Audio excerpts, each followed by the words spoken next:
Well, years ago, I sat across from my therapist, because we all need a good therapist, right? In her warm and inviting office like I had for so many weeks and months before. But this time was a little different. I was angry, I was impatient and fed up. I had wrestled for so long with burning questions about my life, problems to be solved, a broken marriage, the challenges of parenting. I wanted answers, and I wanted them yesterday. Thank you very much. And after what seemed like an hour of silence, my therapist looked at me with her kind eyes, and she said, "Bury the seed, cover it up, and walk away. Over time, you will see what will rise to the surface and flourish." Now, at this point, I was willing to try just about anything. But this, letting it go, not knowing the outcome or what the answer would be, I could barely silence my mind for 30 seconds, and now I'm being asked to cover it up and walk away? But over the weeks and months that followed, I learned what it meant to bury the seed, to cover it up, and walk away. It meant trusting in something larger than myself. It meant that I had to step out from the thick of things in order to see the big picture. And most importantly, I had to trust the process of letting go, embracing the timing of life, and letting things unfold as they should. So many of us find this same challenge. When we are in the pits or prisons of our lives, we start looking for solutions right away. We want to fix it. We want to check it off the list. We want to solve the problem as soon as we can and in the most effective way that we can. We become desperate and hopeless. And let's be honest, a lot of us become control freaks. Amen? Bonnie confessed at the 8:30 service. And many of us may bury that seed and cover it up, but as soon as it starts to blossom into a tree or a plant, we uproot it, or we even try to destroy it. And we do that out of fear or anger, or because we simply can't wait any longer to see what it's going to be. Then we find ourselves having to go back to the beginning again, hoping for a different outcome. We don't trust the process. We want to control it. We want to tamper with it.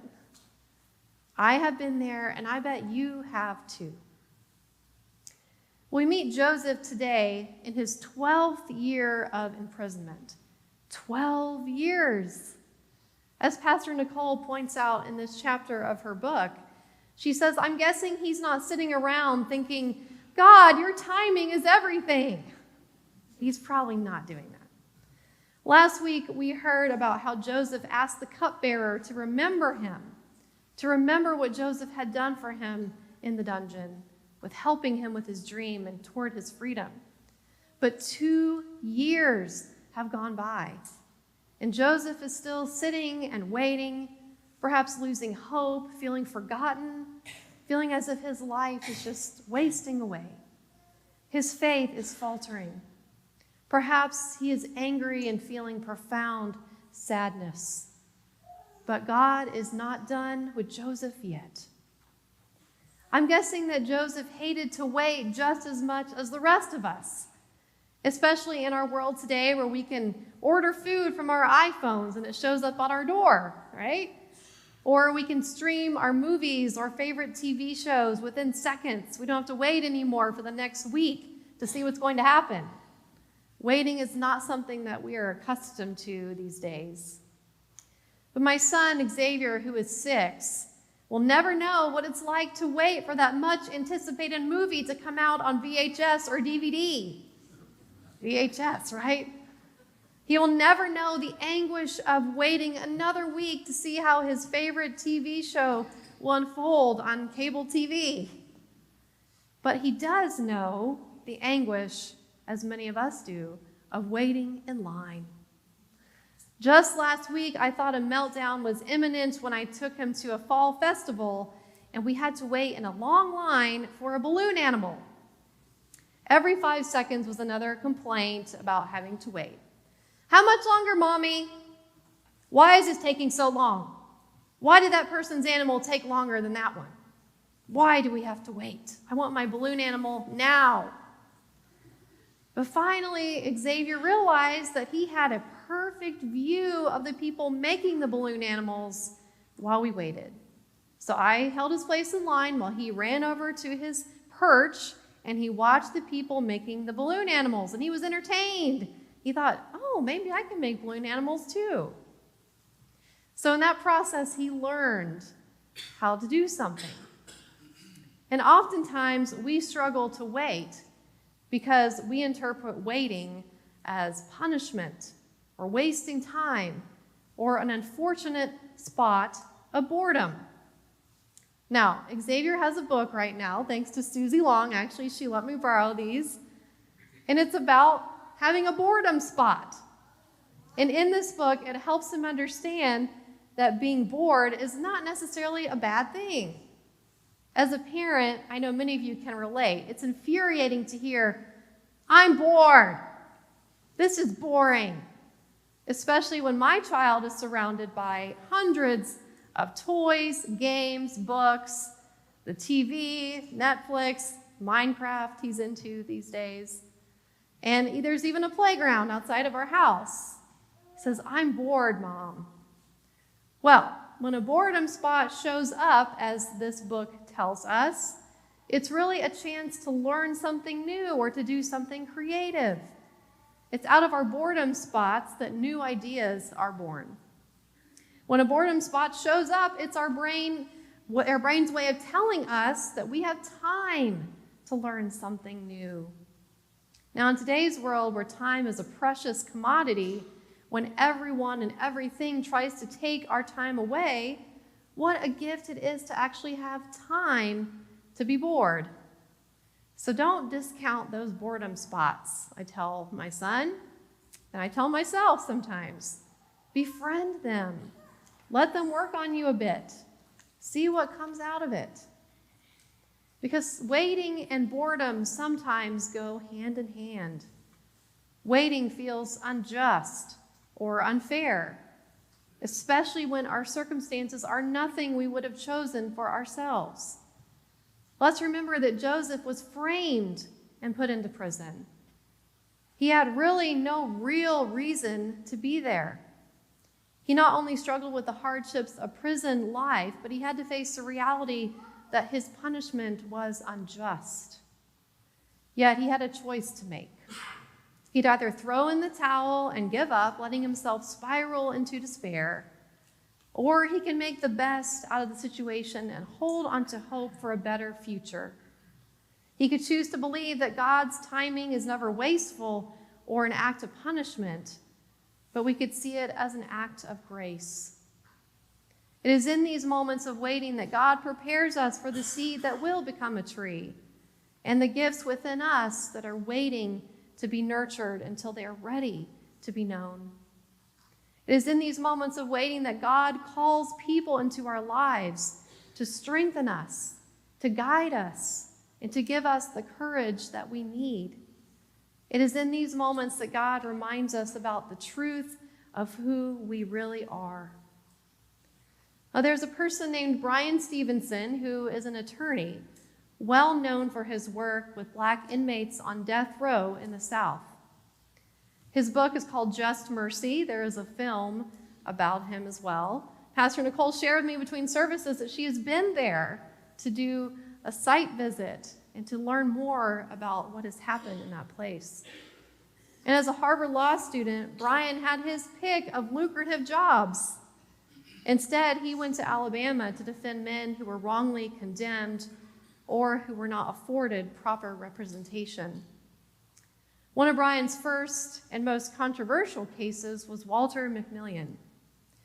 Walter was sentenced to die for the murder of an 18-year-old girl, despite the large amount of evidence that proved his innocence. And the only testimony against him came from a criminal with a motive to lie on the witness stand. Brian fought for justice for Walter and dozens of others.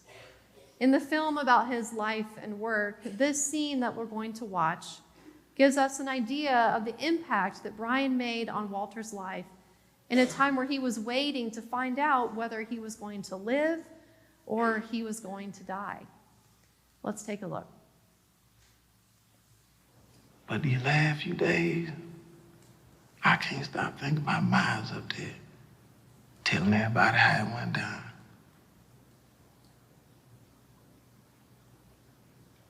That's the first time I feel like myself since I've been locked up. First time I remember who he is.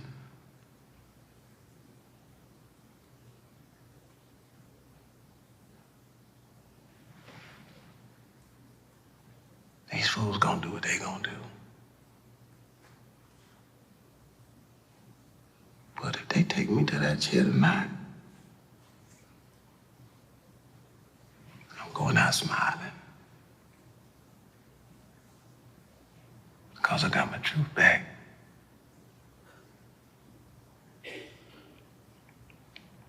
You gave that to me. To me, my family. And ain't nobody gonna take that from us.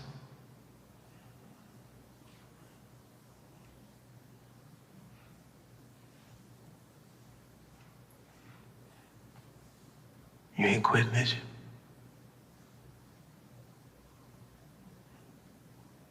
No, sir.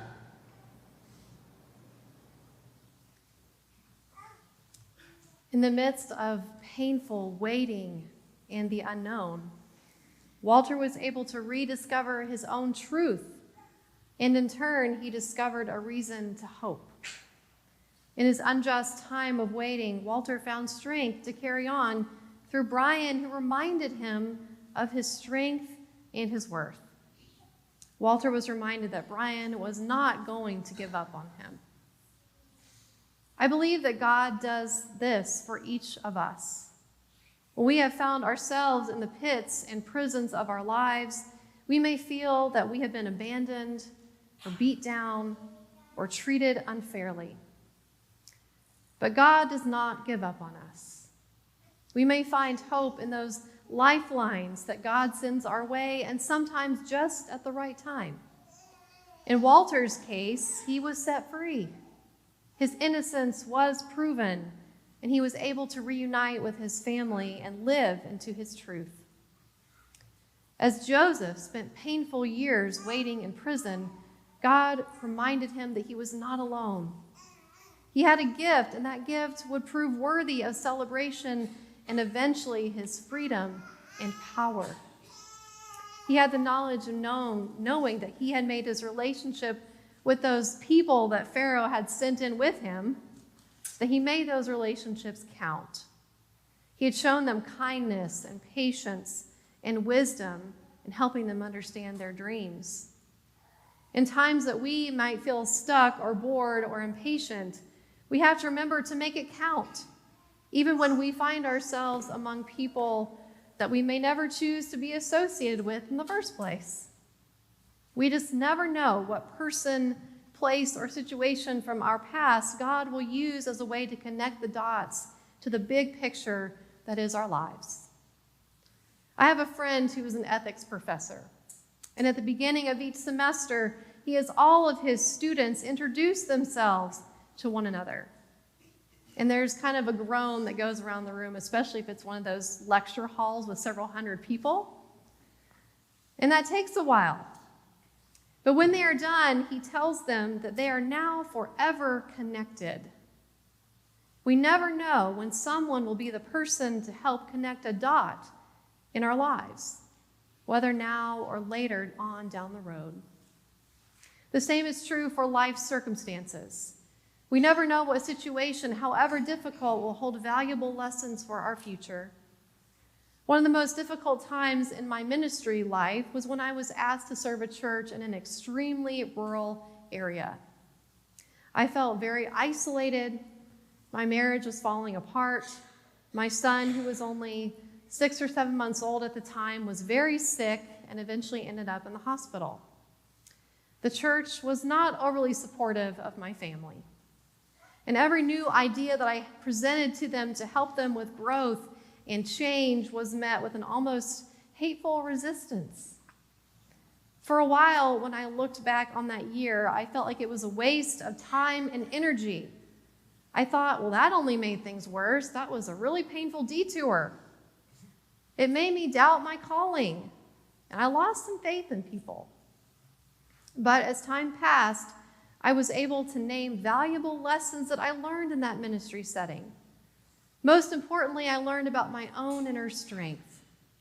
I was reminded of what exactly it is that I can do and what I can handle. And the relationships I formed there helped me grow as a person and a pastor. Months later, after I had been reassigned to a different church, a member of that previous church sent me a note to say how much they appreciated my boldness and my hard decisions that were made in order to help move that church forward. It may have seemed pointless or a waste of time to me, they said, but in the end, it was needed and much noticed. Looking back, I realize now that maybe I needed that time to help shape my skills and calling as a pastor, as a mom, and as a person. It was hard, but looking back, God was in it. I just didn't see it at the time. So today, I invite you to step back and think for a moment about where you are at this point in your life today. Do you feel stuck? Do you feel like you are wasting time? Like Joseph, are you in your own pit, struggling with a hardship or an injustice or being treated unfairly? Have you needed answers to a question that cannot be answered right now? Are you struggling with the grievances of life or seeking peace? If so, take a moment and look around you. You are not alone. Though it is hard, it may be time to cover it up and walk away for a while.